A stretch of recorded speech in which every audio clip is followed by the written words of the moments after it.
చెప్పి ఉన్నాయి.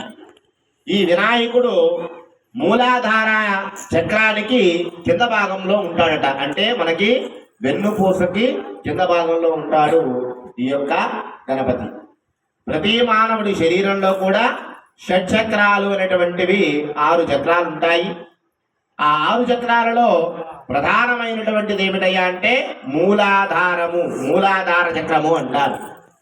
ఆ చక్రం గణపతి దేవుడి యొక్క ఆకారాన్ని పోలి ఉంటుంది ఆ యొక్క మూలాధార చక్రము. కాబట్టి ప్రతి మానవుడికి కూడా మూలాధార చక్రం ఎంత ప్రాధాన్యత ఇస్తుందంటే చూడండి, ఆ మూలాధార చక్రాన్ని ఆనుకొనే వెన్నుపూస ఉంటుంది. ప్రతి మానవుడికి కూడా వెన్నుపూస లేకపోతే పని జరుగుతుందే అమ్మా? ఏనాయనా చేలోకి వెళ్ళి పని చేయాలంటే చేయగలరా? వంగాలంటే వంగగలరా? లేదు, ఏ పని కూడా కాదనమాట.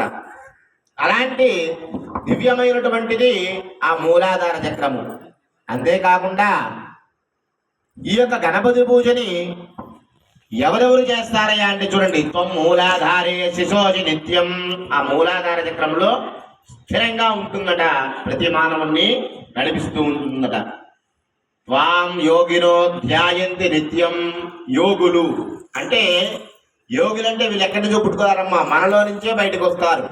ప్రతినిత్యము భగవన్నామ స్మరణ చేసేవాడు ప్రతి ఒక్కడు కూడా యోగితోనే సమానము. మన శరీరం లోపలే ప్రాణం ఉంటుందట.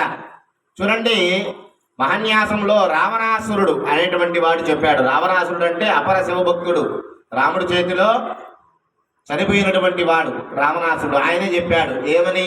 దేహో దేవాలయ ప్రోక్తో జీవో దేవ సనాతన తదే అజ్ఞాన నిర్మాల్యం సోహం భావేన పూజయేత్.